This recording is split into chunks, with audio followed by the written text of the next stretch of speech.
আপনারা কারা কারা একা একা যখন নামাজ পড়েন, নফল হোক, সুন্নত হোক বা ফরজ হোক, যখন নামাজ পড়েন প্রায় রাকাতে সূরা কুল হুয়াল্লাহ পড়েন কারা কারা? একটু হাত তোলেন তো। আচ্ছা, হাত নামান। খুশি হইয়া হাত তুলছেন, মনে করছেন প্রশংসা পাবেন। প্রশংসা না, বরং একটা বদনাম পাওয়ার ভয় আছে। সূরা ইখলাস, এটাকে আমরা সাধারণত কুল হুয়াল্লাহ সূরা বলি, তাই না? ইখলাস মানেটা কি?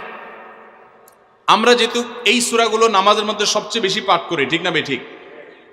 এই সূরাগুলো অর্থাৎ শেষের দিককার সূরাগুলো আমরা যেহেতু বেশি নামাজের মধ্যে পাঠ করি, এই সূরাগুলোর অর্থ যদি আমি জানি, ব্যাখ্যা যদি আমি জানি, তাহলে নামাজের মধ্যে মনোযোগ ধরে রাখা সহজ হবে। কারণ আপনি মুখে কি পড়তেছেন, আপনি নিজে অর্থ বুঝেন না, মন্ত্রের মতো পাঠ করতেছেন। যদিও না বুঝে পড়লেও আপনি সওয়াব পাবেন, কিন্তু না বুঝে পড়লে তো আর এই কোরআনে আল্লাহ কি বলেছে এটা আপনি জানতে পারবেন না। না জানলে সে অনুযায়ী আপনি আমলও করতে পারবেন না। এই জন্য আমাদেরকে বুঝতে হবে। এই জন্য সূরা ইখলাস সম্পর্কে আমরা জানি। ইখলাস এই সূরার নাম, সূরার নাম হলো সূরাতুল ইখলাস বা ইখলাসের সূরা। ইখলাস শব্দের একটা অর্থ হলো পিওর করা, খাঁটি করা। তার মানে আমাদের ইবাদতটা শুধু আল্লাহর জন্য হবে, খাঁটি হবে, এখানে কোনো ভেজাল অন্য কারোর জন্য সেটা হবে না। আমাদের দোয়াগুলো সব শুধু আল্লাহর জন্য হবে, খাঁটি এবং ফ্রেশভাবে আল্লাহর জন্য নিবেদন করবো, সাথে আর কারোর সেখানে শরিক করব না। এই জন্য এই সূরার নাম ইখলাস, যে এই সূরার মধ্যে আল্লাহর ইবাদত, একত্ববাদ, তাওহীদ, এটাকে খাঁটি করবার নির্দেশ দেওয়া হয়েছে। আল্লাহর কোনো শরিক নাই, এই জন্য এটাকে সূরা ইখলাস বলা হয়েছে, খাঁটি করার সূরা, ঈমানকে বিশুদ্ধ করা, তাওহীদকে ঠিক করার সূরা। একইভাবে ইখলাসের আরো বিভিন্ন অর্থ এবং বিভিন্ন ব্যাখ্যা আছে, আমরা শুধু এটুকু বলি। এরপর আসা যাক সূরা কুল হুয়াল্লাহ। কেন আল্লাহ তাআলা এই সূরাটা নাজিল করলেন? কোরআনে কারীমের বিভিন্ন সূরা, বিভিন্ন আয়াত নাজিলের প্রেক্ষাপট আছে, যেটাকে শানে নুজুল বলা হয়। কেন এই সূরা আল্লাহ তাআলা আমাদেরকে দিয়েছেন, এ সম্পর্কে প্রিয় নবী সাল্লাল্লাহু আলাইহি সাল্লামের এক সাহাবী, তার থেকে একটি হাদিস বর্ণিত আছে। সেই হাদিসের আলোকে আমরা জানি যে মক্কার মুশরিকরা, মক্কার কাফিররা, অবিশ্বাসীরা, তারা প্রিয় নবী সাল্লাল্লাহু আলাইহি সাল্লাম যখন তাওহীদের দাওয়াত দিলেন, আল্লাহর পথে আসার দাওয়াত দিলেন, তারা বলল, মুহাম্মদ, আমরা তো সবার বংশ পরিচয় জানি। সেই যুগে মানুষ ওটের পর্যন্ত বংশ পরিচয় জানতো, শিখতো। তো নবী সাল্লাল্লাহু আলাইহি সাল্লামকে তারা জিজ্ঞাসা করেছে, মুহাম্মদ, তোমার যে আল্লাহর কথা বলো, ঈমান আনার জন্য বলো, তোমার আল্লাহর বংশ পরিচয়টা একটু আমাদেরকে জানাও। মক্কার মুশরিকদের এরকম হাস্যকর দাবি শোনার পর প্রিয় নবী সাল্লাল্লাহু আলাইহি সাল্লামের প্রতি আল্লাহ তাআলা এই সূরা নাজিল করে তাদের এই প্রশ্নটা যে অবান্তর, আল্লাহ তাআলার যে কোনো বংশ পরিচয় নাই, আল্লাহর যে কোনো জন্মদাতা নাই, তিনি যে কোনো জন্মদাতার মুখাপেক্ষী নন, সে বিষয়টাকে আল্লাহ তাআলা বিশদভাবে এই সূরাতে বিবৃত করেছেন, বর্ণনা দিয়েছেন। এই জন্য ওই প্রেক্ষিতে এই সূরাটা নাজিল হয়েছে। কোন উলামা ইকরাম, কোন মুফাসসিরগণ অবশ্য ভিন্ন আরও একাধিক কথাও বলেছেন। তবে এটি সবচেয়ে প্রসিদ্ধ এবং বেশিরভাগ মুফাসসিরদের মতে এটি যে সূরা ইখলাস, কুল হুয়াল্লাহ সূরা নাজিল হয়েছে মক্কার মুশরিকরা প্রিয় নবী সাল্লাল্লাহু আলাইহি সাল্লামের কাছে আল্লাহর বংশ পরিচয় জানতে চাওয়ার মতো মূর্খতাসুলভ প্রশ্ন করেছে। সেই প্রশ্নের জবাবে এই সূরায় আল্লাহ রাব্বুল আলামিন বিস্তারিত বিবরণ দিয়েছেন। এবার আসুন আমরা এই সূরায় কি বলেছেন আল্লাহ রাব্বুল আলামিন সে বিষয়ে জানবো, এবং সেই সাথে এই সূরাটার বিশেষ ফজিলত আছে। সূরা ইখলাসের আবার স্পেশাল ফজিলত আছে, কি সেটা আমরা জানবো ইনশাআল্লাহ তাআলা। আমরা প্রথমে আসুন সূরার অর্থ আমরা জেনে নেই। কুল হুয়াল্লাহু আহাদ। আমার সাথে সাথে আপনারা বলেন, কুল হুয়াল্লাহু আহাদ, আল্লাহুস সামাদ, লাম ইয়ালিদ ওয়া লাম ইউলাদ ওয়া লাম ইয়াকুল লাহু কুফুয়ান আহাদ। কুল হুয়াল্লাহু আহাদের অর্থ হলো বলুন। কুল মানে বলুন। এই কুলটা বড় কাফের কুল। আমরা অনেকে কয় রস্যকার কুল ও কুল, বড়ই লিখতে যে কুল লিখি আমরা ওই রকম বলি। এই কাফটা ভেতর থেকে আসবে, কুল। কুল কুল বললে তার অর্থ হবে বলো।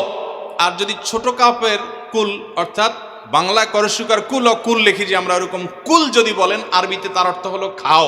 একটা হলো বলো, আরেকটা হলো খাও। অর্থের মধ্যে বেশ কম আছে না নাই? অনেক বেশ কম, কোথায় খাওয়া আর কোথায় বলা। এই জন্য এই কফটাকে একটু শুদ্ধ করার চেষ্টা করতে হবে। কুল ভিতর থেকে, কুল কুল হুয়াল্লাহু আহাদ। এর অর্থ কি? কুল মানে বলুন। আল্লাহ তাআলা তার রাসূলকে বলছেন, হে রাসূল, আপনার ভেতরে যে বিশ্বাস আছে তাওহীদের প্রতি, সেই বিশ্বাসকে প্রকাশ করে বলুন, হুয়াল্লাহু, হুয়া মানে তিনি, আল্লাহ মানে তো আল্লাহ, বলুন যে তিনি আল্লাহ, আহাদ মানে একক, অদ্বিতীয়, তার কোনো শরিক নাই, তার কোনো অংশীদার নাই, তিনি একক।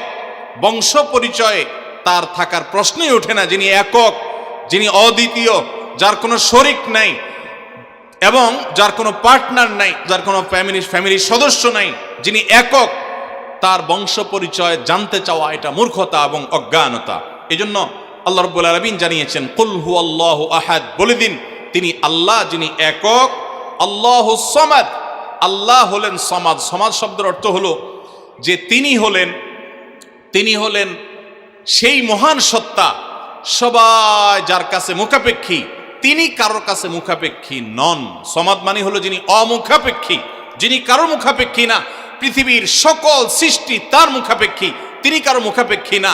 যেহেতু তিনি কারোর মুখাপেক্ষী না, অতএব তার বাপেরও প্রয়োজন নাই, তার মায়েরও প্রয়োজন নাই, তার সন্তানের প্রয়োজন নাই, বন্ধুর প্রয়োজন নেই, তার কারোর কোনো প্রয়োজন নেই। সবার তাকে প্রয়োজন, কিন্তু তিনি কারোর কাছে মুখাপেক্ষী নন। আল্লাহুস সামাদ, লাম ইয়ালিদ ওয়া লাম ইউলাদ, যেহেতু তিনি কারো মুখাপেক্ষী নন, এজন্য তিনি কাউকে জন্ম দেননি। ওয়া লাম ইউলাদ, এবং তাকেও কেউ জন্ম দেয়নি। যেহেতু তিনি কারো মুখাপেক্ষী না, এজন্য তার বাপমারও প্রয়োজন নাই। আমরা দুনিয়াতে আসার জন্য বাপমার মুখাপেক্ষী, বাপমা ছাড়া আসতে পারে না। যেহেতু আল্লাহ কারো মুখাপেক্ষী নন, এই জন্য তার কোনো জন্মদাতার প্রয়োজন হয়নি। ওয়া লাম ইউলাদ, এবং তিনি কাউকে জন্ম দেননি। কারণ আমাদের সন্তান সন্ততি জন্ম দিতে হয় আমাদের প্রয়োজনে, কারণ আমার বংশধারা ধরে রাখতে হবে, আমার নামটা ধরে রাখতে হবে, আমার সম্পদ রক্ষণাবেক্ষণ করতে হবে, বৃদ্ধকালে আমাকে দেখাশোনা করতে হবে। এইসব কারণে আমাদের সন্তানের প্রয়োজন হয়। আল্লাহ তাআলা যেহেতু মুখাপেক্ষী নন কোনো কিছুর প্রতি, এই জন্য তার কাউকে জন্ম দিয়ে তার বংশটিকে রাখারও প্রয়োজন নাই, আবার তাকে কেউ জন্ম দেওয়ারও প্রয়োজন নাই।